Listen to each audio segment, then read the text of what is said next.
Hey guys, welcome back to Casually K9. I'm your main host, Casey. And I'm Kate.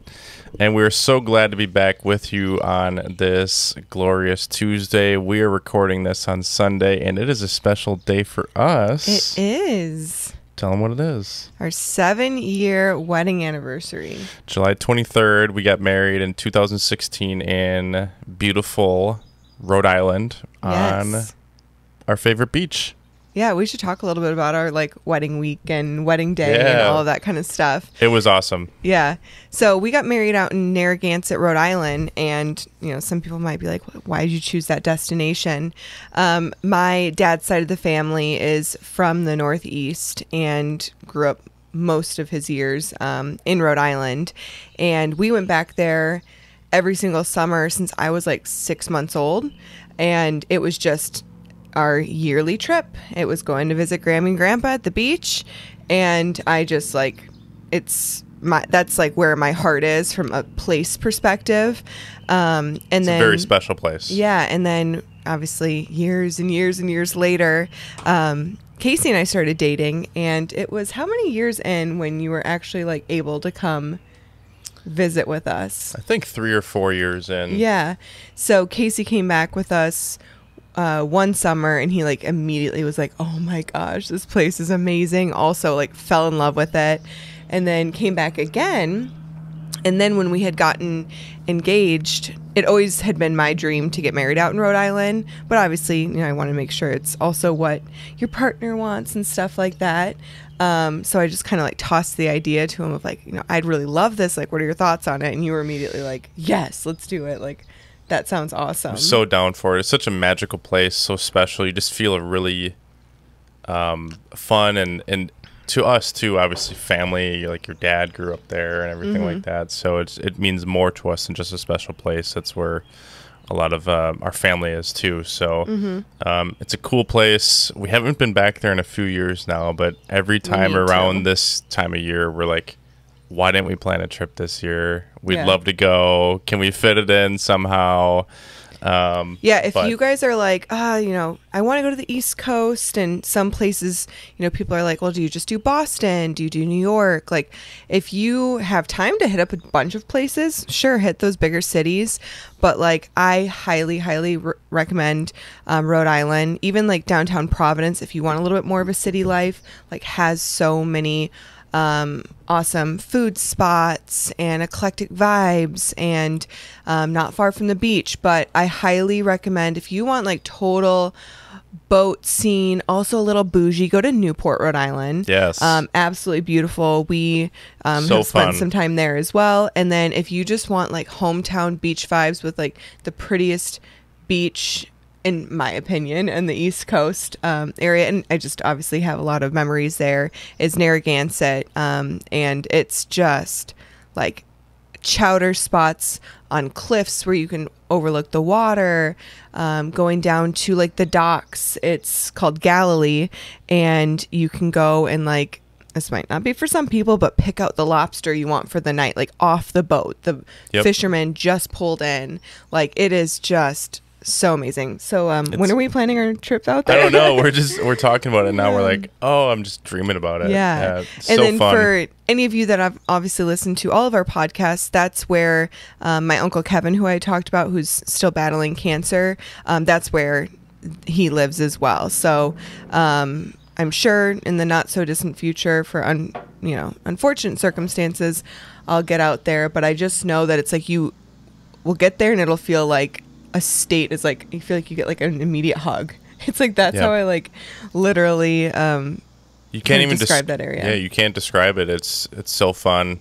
We had a great wedding week out there. Oh my All gosh. of our friends, our closest friends, came out for basically the majority of the whole week leading up to our wedding. Yeah, we were there for 10 days, and a lot of people there for 5 or 6 of our friends. 5 or 6, or some people were there for almost Full 10 week. days with us. Yeah, that's true. It was so fun. And then of course our family was there for the rehearsal dinner, welcome dinner we called it, because we wanted to include more people from out of town. And then we had our actual wedding. We got married I think it was 6 6 or something in the evening. It was right at like sunset on the beach. It was a deck overlooking the beach, and it was basically everything we'd ever dreamed of. Yeah, it was the best day. It was so good. I mean, the best week, but like even the day was so fun. The only thing that I would change from that day is eating more. Me and you got like none of the food. The food was so good, and we got like none of it. Advice to anybody who's gonna be getting married soon or anything like that is like just having an actual wedding, a ceremony and a reception. Just soak it all in and eat food. Yeah, because it goes by so quickly. Seriously, so fast, and then you'll realize, you just wanted to live it all again because it was so fun, and then you forgot to eat. So hungry. Dang it! But I never forget to eat. But yeah, it was great. Such a great time. Yeah, 7 years ago, which is crazy because, like, even from then to now, like, our lives have changed so much. We've changed so much. Like, it feels like it was forever ago, but it was also like the memories are so vivid. I can remember. It feels like it was yesterday too. I can relive a lot of it in my head. Yeah, it was the best. It was great. Yeah, our lives have changed so much. We've, even Rhodey, I look back at how many places that he's lived with us. It's, we've had so many life changes, even before we got married, after college, and then till now. And a lot of it is starting K9 too. Yeah. That was obviously a huge part of changes in our life and where we are today. So yeah, it kind of all comes full circle when you think about everything and where you come from, and really not that long ago. Totally. So again, we're recording this on our actual anniversary. And some people were asking like, oh, what are you guys doing for your anniversary? Are you doing anything? Like, one person asked, like, do you guys do gifts? And our gift to ourselves is update on the kitchen project. Yesterday, we fully deconstructed our kitchen. Demolition, baby. Oh my God. And what an experience that was. It was like the best way I could describe it is that was wild. It was total chaos. So little update of like why it made it that way, because you think about it, it's like just demoing, like, yeah, that's a lot of work and like it's messy and stuff like that. But how we're doing our kitchen, I know that we had told you guys that we're doing this, but I don't know to what scale that we explained it. But we're trying to reuse our granite countertops. So they're in great shape. There's absolutely nothing wrong with these countertops. They're very high quality, like, there's nothing wrong with them. Would have been like my number one choice of like a black and white kitchen with those countertops? Maybe not, but I still really like them. Like, they're not anything that I'm like, we need to replace these. Considering the cost to get new ones versus what we had, we were like, we have to try to save these because there's literally nothing wrong with these. And what would we do with them? Yeah. And it's like one of those things too, where it's like, if it wasn't like granite and they weren't nice, like, we totally would redo them. But no, they're like still very nice. We still really like them. And so we got a bunch of quotes of like, okay, what would it cost if we just got it like taken out and reinstalled of the current ones, and then what would it cost for this level of a countertop, and then like the top tier countertop that would have been like in our wildest dreams type of one. So we're like, okay, we got this rarest marble. Yeah, we got this quote for taking the countertops off and putting them back on. Well, Casey was kind of like, and I agreed, like, okay, well, if there's a high probability or potential, not even high probability, like, it is risky taking granite off and moving it. So everyone's like, hey, just so you know, like, there is a good chance that they could break, right? Like, just crack. And we had actually talked to a few crews who simply would not quote us the job because they didn't want the liability of course, not only these things breaking, but they're so heavy, you guys, that it could do damage to a person or the floor or something like that. It was a huge liability. Or you could pay it and then not have the guarantee of it being done. And then you'd have to just pay for that labor anyways, and then also get the new countertops. So we're like, hey, let's weigh out our options here. Let's do the deinstallation. Is that a word? Uninstall them. Let's uninstall them on our own. So Casey's like, all right, I'm gonna get a crew of friends together, and we had yesterday 6 people, including the 2 of us, so 4 additional people. We're like, that'll be perfect. Like, That'll be good. And so we had a game plan. Everyone was getting there, and we go to start to lift the biggest piece of the granite. Yep, the biggest piece had to come off first based on the configuration of the 3 pieces total. And I know Casey in projects, especially if he's like, he likes to call himself the GC. So he's like, yeah, I'm the GC of our kitchen right now. Oh my God, I've never said that. Yes, you did. You said it yesterday. I said I'm the GC? Yes. I mean, you're like, I you am can't fire basically. The GC. Okay, but you said this. I mean, you said you were going to sue me. Yeah, I did. So I could tell he was getting a little nervous, but I'm like, that's kind of normal for Casey in these kinds of situations. Like, he like psychs himself out, and he like is total dad mode. Like, all right, guys, everyone, this is gonna be dangerous. We got to be really safe. And so I'm just like, all right. I knew it was gonna be hard. Like, I didn't think that he was like lying about that. Well, we have like everyone kind of like, okay, we've got everyone set up on all the sides we need, and everyone kind of stops for a second. My friend was like, guys, Kate needs to not be there. She was like, I literally had like the spot where it's like the weight, if it would have been turned, would have been like not the heaviest portion, but it would have been a really tough spot to be in. I'm a strong lady. Like, I can, but it was also like, in order to lift these huge slabs of countertop, you can't lift them just like off horizontally. You need to get it vertical first, and then you need to very carefully get it to where you can store it. And the spot where we had to store it was through a doorway down 2 stairs into our garage, and then leaning up against the garage wall again vertically.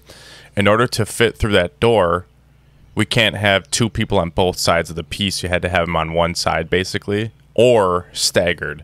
And this thing, guys, it's so fragile that you can't, it's not like a piece of wood where you can like twist it and move it. If you twist this thing, it's breaking.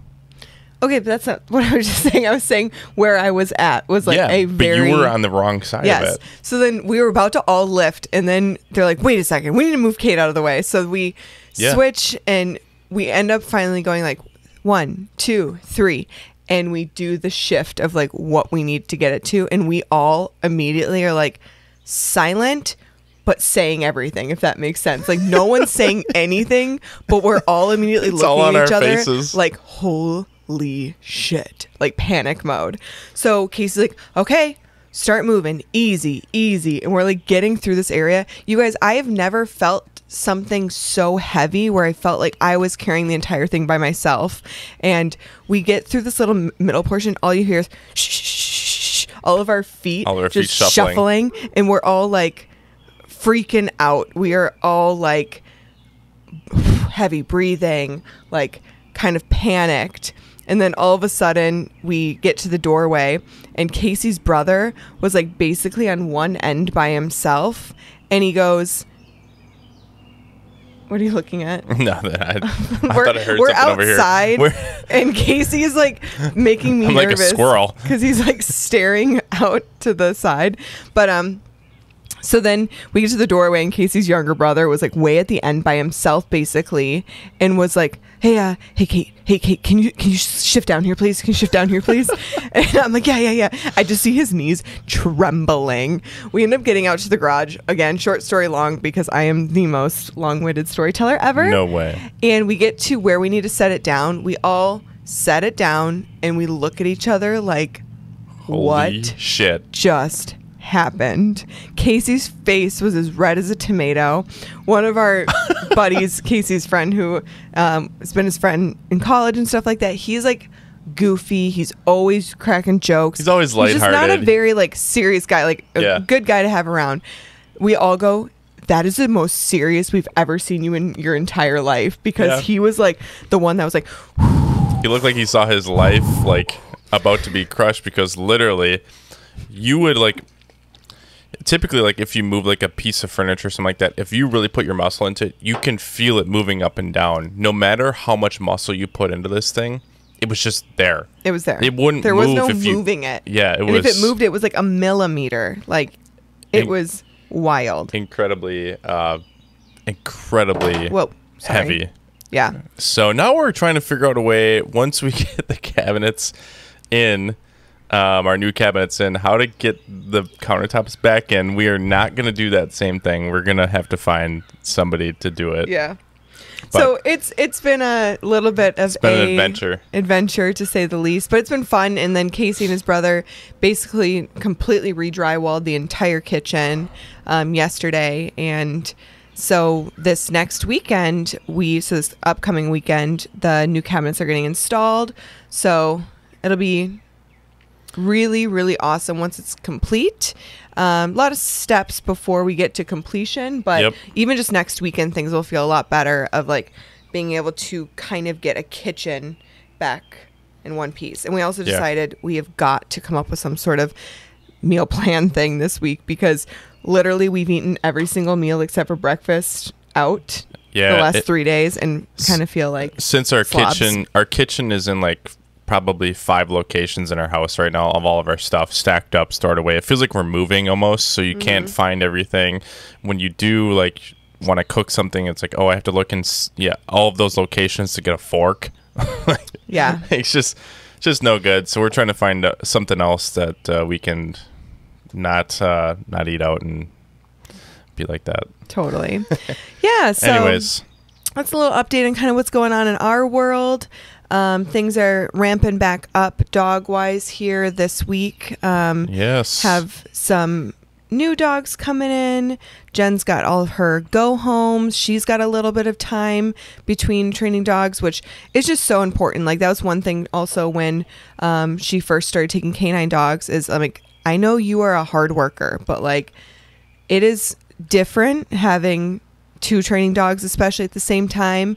And it is different than boarding dogs. It's a lot of intentional, mindful work. Not that boarding isn't, but it's just different. Like, you're typically boarding dogs that are already trained versus training dogs. So it'll be great for her to have a little bit of break time while we're ramping back up. Yeah.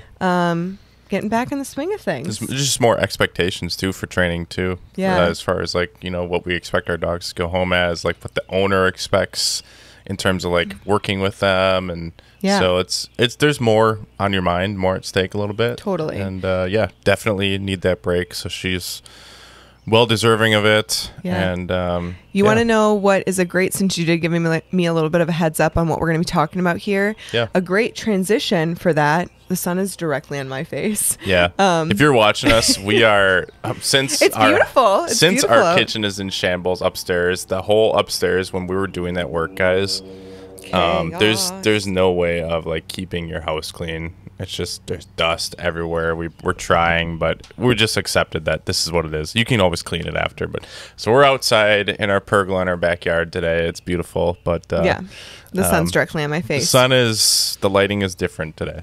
So a good transition into the topic that you want to talk about is Mr. Dash, who Jen has in for training right now.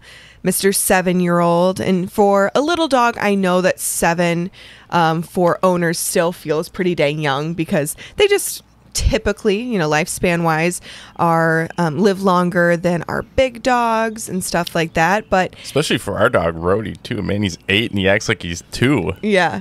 But like, I think about like sending your 7-year-old to training versus sending your, we trained his sister or other housemate who is just 1, a few months ago. So it's like having a 7-year-old come to training, or working with your 7-year-old at home versus a young little sponge, can feel pretty different. So what was the question, Case, that we got asked?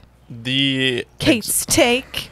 Yeah, the exact question was from Megan. Hi, Megan. What's up, Megan? Megan sent this in a little while ago, so I'm apologizing that we're just getting to it. We've had some different episodes, but she says, can you teach an old dog new tricks? I have a 9-year-old Australian Shepherd who's dog aggressive. How do you go about training an older dog that exhibits this behavior? So, Megan, great question. And we hear the teaching old dogs new tricks all of the time.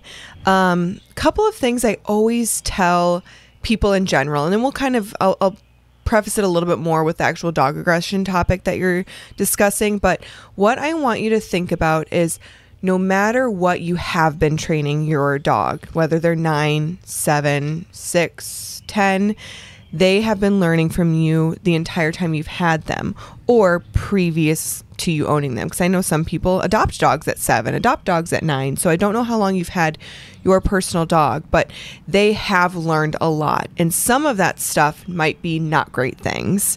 And that's not a dig at any owners or anything, but it's like a lot of stuff gets self-reinforced and patterns are created. So the beauty behind that is you do have the opportunity to create and teach new patterns. But what I will tell you is it probably won't be an easy process, but you don't need easy. You already don't have easy. Dog aggression isn't easy. But what I always really want to make sure first that we help owners manage their expectations for their dogs, because if you're like, now this behavior is causing issues, maybe you've had a lifestyle change, I want you to really be fair to your dog and think, what have I potentially not been working with them on for X amount of years that now I want them to change? Right. We see this a lot. Your dog's going to be like, what the heck? Yeah, like life is completely different. How come you're not letting me do this now? Yeah, so that's what I want you to take into consideration first. Like, am I wanting to change and train my dog now that I've moved to an environment where it's like, oh, the dog aggression is coming through and I'm seeing it more? Or am I now living with someone new and they have a dog and things aren't going so well? Am I expecting and baby's on the way and now we want to make those changes? We see that a lot. And again, that's okay. Like, I'm glad you want to make changes, but I also want you to really take into consideration, do not expect like a 2-week board and train or you working with your dog a little bit to be like, that's all that they need. Like, there will probably have to be lifestyle changes that are potentially permanent. So especially being an Australian Shepherd, I'm just going to use your example because you're the one that put in this Kate's take. Very, very smart dogs, but also very patterned dogs. I'm guessing that there's a lot of things that you're going to realize, holy man, my dog is going to like go head to head with me on this because this is what they've been used to doing for so long. So yes, you can 100% teach your dog, quote unquote, new tricks. What I would really focus on is how and where do we need to establish the gaps in our relationship to make sure that we're really finding a mutual respect and a means of communication with each other. So my first and foremost recommendation for this would be is like, don't worry about all this obedience stuff. Like, think about putting a leash on your dog and really giving them guidance of structure and boundaries in the home. If they are not currently utilizing a crate, go back to crate training, making sure that you have massive amount of tools in your toolbox, if you will, because a crate is a tool to set them up for success. I would focus on follow and leash manners outside. I wouldn't set the expectation of, can I rid my dog of dog aggression? I'm not saying that you couldn't, but I don't want you to set these ginormous goals and then you feel like you've let your dog down, or you feel like, well, I'm not good enough for my dog, or my dog sucks. Any of these kinds of things. Like, really set attainable goals and you have to commit to them. Like, you have to implement the things that, say, other trainers, or like, say you've done a virtual or you've done a board and train, like, you need to implement what your trainer is telling you to implement to really see lasting success. So in short answer, yes, you can teach your dog, old dog, new tricks. Will it be a super linear uphill and then coasting process? No, it'll be all over the place, because truly it's like that with every dog, but you're going to see it probably even more with your older dog. There will probably be moments that you go through where your dog's having to, it's going to feel a little stressful for your dog. Like, wow, I've never had to really like process through this before. So you might feel bad and you might want to quit because you see them struggling through moments, or you're struggling, and you might want to be like, oh, well, I've gone this long, like, I should just manage them for the rest of their life. And it's like, yes, you are going to have to manage, but it can be a whole lot better. Like 9 years, like you could have a solid 5 years, if not a little bit more with your dog. I don't know, but like that's a long time in the grand scheme of things. So really commit to the structure and small implementation of things that you need and see it through. That is going to be what helps you guys get to a better level of like, we're on the same page, and then you can implement more. You can go to higher distraction areas. You can, teach more tricks and things that are going to help you, obedience, that's going to help you be able to really navigate your dog through certain situations. You have a really smart breed, but also a very drivey, pushy. We've seen a lot of Velcro behaviors in those Australian Shepherds, vocal typically. Not all, again, these are generalizations. But your goal for like the dog aggression thing should really be coexistence and making sure that you can communicate with your dog in situations where, say they're reactive on the leash and you're passing other dogs. Like that should be your focus, not getting them to play with other dogs. Because if you're dealing with true dog aggression, really that's not what your dog wants. Your dog doesn't want a ton of dogs in their space. That's just not going to be a good goal, not an attainable goal. Because then you'll again you're feel feel so defeated. You've let your dog down, you've let yourself down, which you haven't. But if it's like, okay, I've had this dog for 9 years and now I'm wanting to work on things, those are also the moments you got to get a little bit tough love, Kate. And I don't know if that's your if you have had your dog for this long, but know that like, okay, now I want to make some additional changes, or now I need to because I'm seeing it come through in a different way. I got to really put myself in my dog's shoes and be like, I got to be fair to my dog, and I got to work just as hard as I'm going to ask them to work. So make sure that you get your mind right as well, and come up with a game plan, get support so that you can do this as best as possible for you and your dog. But yes, you can definitely teach your old dog new tricks. Awesome. I love that.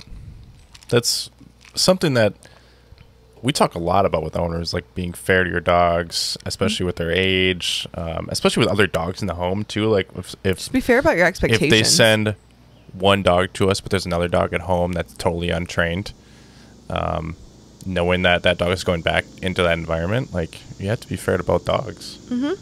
So. Yeah, for sure. Cool. I love that message. I want to change it up a little bit this week. Instead of doing a peeve and highlight thing, well, we can do that. We'll do that too. But I want to talk about... that's our thing. Okay, sorry. Well, let's do that. And then I want to talk about what you're most excited about for this next week. Lame. All right, give me your peeve and highlight. Wait, is it because there's something specifically you want to say you're excited about? No, just a little different. Looking forward to the week. Like every week's a little different. Okay, I'm going to get my peeve and highlight, and you can do that. You do your peeve and highlight. Okay. My highlight is... Highlight. I'm going to go back to, since it's our anniversary, Cheese Fest, ew. But my highlight is definitely... Cheese Fest. I thought you said we're going to a cheese fest. I'm like, oh my God, like, I don't need any more cheese. I didn't know this. My highlight is like it obviously being our anniversary, but not it just being another date where it's like, oh, happy anniversary. Like just because we're married, we say these things to each other. Is like genuinely feeling like 7 years. Wow. Like I'm so happy we're celebrating another year. Like I genuinely feel like, and this is not us, we are not a perfect couple. We've had our ups and downs, but like genuinely feeling like we choose each other every day and like enjoy our relationship. And it feels like our anniversary isn't like this is my life. This is who I'm married to. Like, is this as good as it's going to get? Like none of those types of feelings. It's like everything makes me think of like, oh, our day. Like I'm so happy to be celebrating another year with you. We miss each other when we're not around each other. Yeah, like literally I went on a 2-night little van camping trip with one of my girlfriends last week, and I could totally tell you missed me, and I was like, oh, you miss me. I think that I do miss you, and I love you, but I think that we spend so much time around each other every single day since we work with each other now, that it's different when you're not here, or if it's just one of us here. I know you said you feel kind of the same. Yeah. You even said the dogs were different. They missed Mom. Yeah, I mean, it's just different, and just a little different pace. Hummingbird. But it was fun for you to be able to do that, and I'll be doing that later in August, going up with one of my buddies to do a little camping trip with the van. So this is my highlight. Yeah. Sorry. Yeah, you're going into what well, you're you were pointing out that hummingbird. I'm like, oh, we're going on a different topic. Oh my gosh, squirrel! We can't do these. There's a cute outside. hummingbird over here that is just rocking out these hostas. Is that hostas? Yeah, those are hostas. hostas Had flowers. Okay, we can't do these. And then outside. we have this hibiscus plant right here that is just amazing. Look at this thing; it's gotten huge. Okay, Casey, peeve. My peeve is, I had one that I was really thinking about that was actually a big time peeve for me. Oh, I don't remember. Well, I would say that my peeve is semis. And they're driving. Was this the one you were trying to think of? No, but this is a new one because I just literally so I drove the van for the first time by myself. I've driven it before on our van trip, but not very long, to be totally honest. Casey did majority of the driving because stop it. She saw me. I saw you. She saw me about to jump in. Okay, because the weather was so treacherous pretty much everywhere we went on our van trip, so it just was not conducive for me to drive. So I was taking the van by myself, stopping halfway through to pick up one of my girlfriends, and on the way back, the scariest portion of my drive was literally 30 minutes from home. I was on a highway, and 2 semis went one on either side of me because I had to switch from the slow lane, which I basically stayed in just because I felt safer. The van doesn't go it goes fast, but the prime speed is 69, 70 if you're in that kind of zone.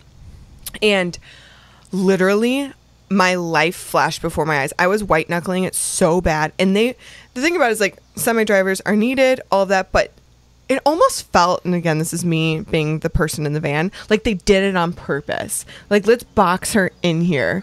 Because I was like, oh my gosh, if I pick up my speed, I'll be going a dangerous fast speed, but I couldn't slow down without it also being dangerous. So I'm in the middle of it, and I just feel woo, woo, woo, woo, woo, on either side of me. Yeah. And I'm it's gonna blow over. I thought the van was gonna blow over. Sorry, I'll just jump in and give some context. Our van is you can stand in it, so it's got a high top on it, and you just feel the wind very dramatically in these things, even if it's a light breeze. So going with either you're drafting behind a truck, or you're she's saying in between 2 trucks, and the wind is different. It feels like you're gonna hit or side smoke them or something. Yeah, so I was slowly trying to slow down, and then one of them not cut me off, but too close for big vehicles to be crossing over. So then the draft made me woo, woo, woo, woo, woo. Literally my temperature, I went from having the air barely blowing to max blowing because I started sweating. I was so stressed out. So that was my peeve of the week, as I literally felt my life flashed before my eyes. Did you remember your other one? No, I'll think about it if it comes up while you're giving yours. So what are your peeve and highlights? My peeve is just with our house being in shambles right now, it's different. It's clumsy to get around because you don't want to walk in an area that's dirty, that has drywall dust on it. But that's all fine. It's just all part of the process. So really not that big of a peeve. My highlights of the week are obviously has to do with our kitchen stuff, having all the help that we did to accomplish where we are at right now in the process. We couldn't have done it truly without anybody that was there yesterday, because we would have been crushed by this slab of countertop. So thank you, friends, for showing up. Thank you so much. You don't know how much we appreciate that. And then also, I will just give another highlight. I had a very fun highlight this week. I recorded a drum cover early this past week. I've been playing drums for many years, and I play it intermittently now, but I've been really kind of missing it lately. So I have microphones and some recording equipment, and so I did a drum cover. I put it on Instagram, and it was fun. So I think I'm going to do some more. I already have a few more recorded that I'll release throughout, I don't know, whenever I want to, I guess. And yeah. So that's fun. It's something that's always been a part of my life and our lives because we met through music and stuff like that. So it's exciting and fun to do. I would say, yeah, that was fun. That was good. Awesome. Do you want to say that thing that I was talking about, like what you're looking forward to this week? You tell us, hon. Oh, it's your idea, but you don't have anything. This is so on brand for you. You know what? I just I'm looking forward to our weekend. Like yesterday was so incredibly busy. I'm looking forward to slowing down a little bit more this week and enjoying the summer weather too. Because we will not be slowing down this week. Well, slowing like my mind down a little bit. Okay. Just with everybody has so many things going on in their lives. It's just important to slow down and just sit back and watch the world go around you a little bit. That sounds so cheesy. Yep. But okay, so my highlight for the week is that we don't have a slow week. We've had like 2 slow weeks, hon. I'm talking about slowing my mind down. Okay. Our days go by so fast that you literally don't even have time to think sometimes. Yeah. Because we have, we're busy. We're just doing our stuff. But yeah, I'm looking forward to obviously this weekend when our cabinets go in. I'm looking forward to getting some additional training dogs. One that's going to keep me on my toes. It's always fun for me. A little bit of we're going to get one that keeps us on our toes. Yeah, giant Great Dane, man. Oh yeah, that's right. Yeah, even just the size of a Great Dane keeps you on your toes. Like that's where it's like, even if like behaviorally, Buddy is dog reactive. So like a giant dog reactive dog will, and barely weighs less than me. So we have a Great Dane kennel. That this it's like it's not a Great Dane kennel, but it's a Great Dane kennel for Great Danes. Yeah, like it's not one that just pops up. Like you have to like put up the walls and stakes in it and stuff like that. You have to build this thing from the ground up. Yeah. It's a whole ordeal. It's heavy. Turn it to have it face like Anyways, so I'm looking forward to that. And hopefully it's. Things go well. Get some cool content. Yeah, of this it's fun to huge get horse we're about to get. Yeah, it's fun to get like a mix of breeds and stuff from like we get so many doodles, so many a lot of doodles, which I find like we do not mind doodles training are very doodles, popular. But like getting like big dogs or like breeds that it's like this feels like a dog. Like I love getting German shepherds and give me that dog. So I'm excited. DAWG. It'll be a good week. I see a little red man in the window staring at us. And we're gonna go get some brunch for our anniversary. Yeah. So thank you guys for being here. Yeah. Again, if you haven't left us a review, we would love for you to leave us a review. Let us know what you think. Let others know what you think. Hit that 5-star rating at the top if you loved it. And I don't think there's anything else that we wanted to say. We'll talk to you next week. We will talk to you next week. Peace out, guys. Bye. Bye.